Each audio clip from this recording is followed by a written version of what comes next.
Hi,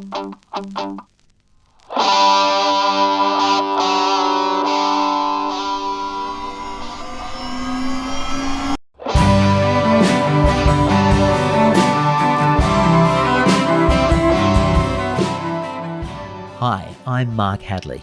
Regular listeners to the show will know me as Director Mark. Normally you'd hear John give an introduction to our special single guest, but John is taking a break for personal reasons. Regular listeners will know that John's best friend, Ben Shaw, and his struggle with cancer have been the subject of 2 episodes to date. It's Cancer and Still Cancer. Last week, that struggle came to an end for Ben, and John has understandably taken some time off to be with Ben's family and friends as they prepare for his funeral. I'm sure John would very much appreciate your prayers and thoughts for all involved. In the meantime, a good friend of John's is stepping up to the mic to help out. Stephanie Kate Judd is a solicitor who has researched and written on Christian lobbying and public engagement, and she's here to bring us a special Undeception single.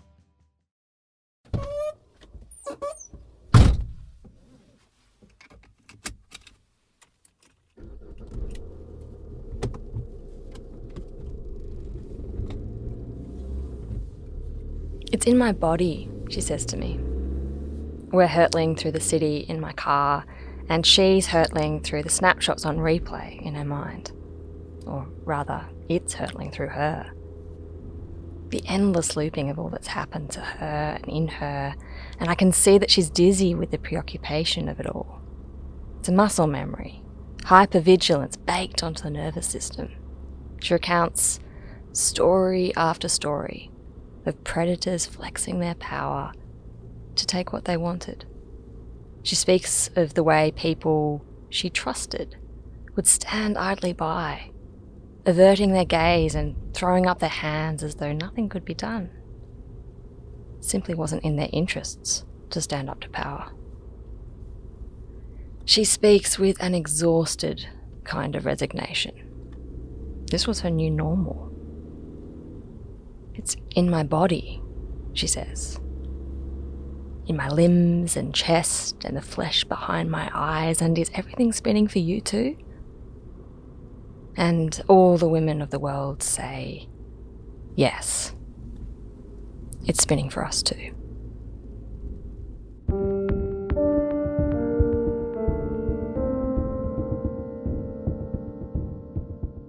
All the times our voices were drowned out or overlooked, being cornered in an uncomfortable situation by yet another smirking man, the innumerable catcalls. And then, well, women raped and killed when simply walking home at night. Others humiliated and violated in the halls of power. The rocks would cry out if we remained silent, and so we decry with everything in us that this isn't right. It shouldn't be this way.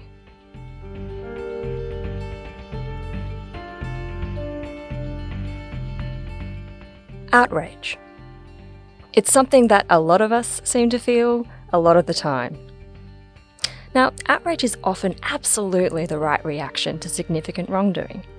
There's something powerful about asserting that some treatment is thoroughly incongruous with what it is to be human. See, outrage is partly an expression of identity. When we defend the perimeters of ourselves, no, not this, not that, we are in a real sense clarifying who it is that we are. It's also a way of reclaiming agency when we feel disempowered. Second-guessing and self-doubt can be paralysing. Anger was the quickest path out of that for my friend. Because it's an active emotion, it feels re-empowering. And, it's also the kind of speech that can startle the rest of us from our complacency. Sometimes it takes someone yelling at us to realise that what we're doing, or not doing, is hurting somebody. And yet, some forms of outrage can be damaging. Those of us who have felt blinding anger know that, after a while, it can cannibalise you. And as far as you're concerned, unless you're scripted, you're useless. Order. Unless you're scripted, you're Memphis useless. Unchecked rage can do things to us. Over time, it can become corrosive to our character and to our communities. He's useless. Anger can calcify into the kind of contempt that's willfully blind to the dignity of the person or people we're angry with. It dehumanises us and them. We often can't choose whether or not we're angry, but we can choose what we do with our anger. Jesus has made all the difference for me on this one. He's someone who gets what it is to be mistreated, to be betrayed. He's not indifferent to the abuse of power. On the contrary, all throughout the story of God's dealings with humanity in the Bible, God opposes the proud and takes the side of the downtrodden. If the Bible's true, and there is a God passionately committed to justice, well, he's the kind of person we can entrust our anger to. Knowing that in the end he will right all wrongs somehow makes it possible for us to choose to act out of the centre of who we are, rather than merely retaliate against what has been done to us. To keep our anger healthy, we've got to keep listening, particularly in our public debates. Sexual harassment is, curiously, one of those issues that seems to divide our communities. In their 2018 study of 8,000 Americans, research body More in Common asked people how prevalent they think sexual harassment is. They found that 49% of respondents think that sexual harassment is commonplace, while 51% think that too many ordinary behaviours are now labelled as harassment. These differences in opinion aren't the difference between good people and bad people, the smart and the ignorant. They're driven by differences in the core beliefs that govern how we see the world and interpret what happens. We're made up of different tribes. We perceive threat differently and understand morality differently. This means that often we're not even speaking the same language.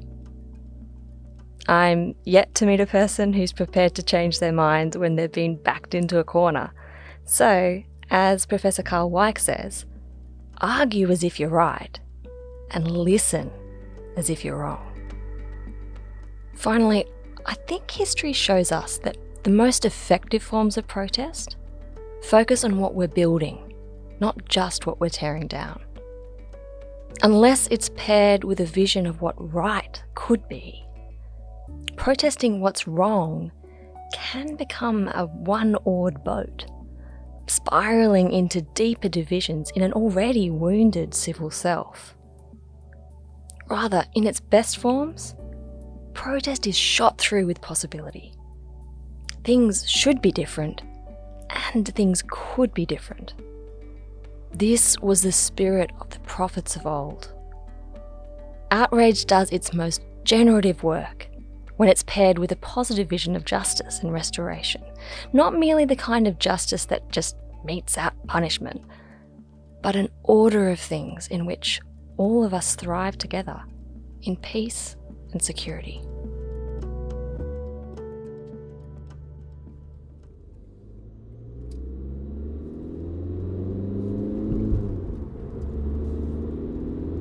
It's in my body, she says to me. And we do bear in our bodies the wounds of all the harms inflicted upon us. But there was once a man in Galilee who bore in his body, on that tree, all the wounds of all the harms of all of us through all of time. Both those that are inflicted on us and those that we inflict on others. By absorbing all of that, I believe he makes healing possible. Even when people let us down and break our trust, or misuse their power, or let self-interest obstruct justice, Jesus won't. And you know, When you trust that at the heart of things is justice, not corruption, abundance, not scarcity, love, not indifference, a new way of life opens up to you. One that channels and then transforms your anger. It's hard, but it's magnificent to behold. Because grace, well, it's the most generative thing in the universe.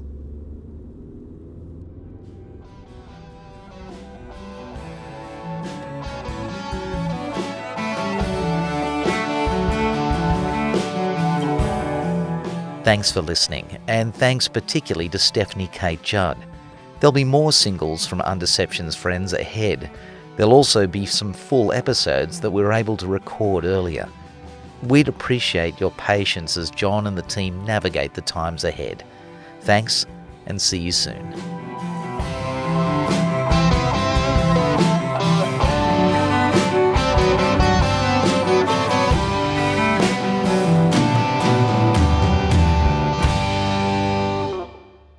You've been listening to the Eternity Podcast Network, eternitypodcasts.com.au.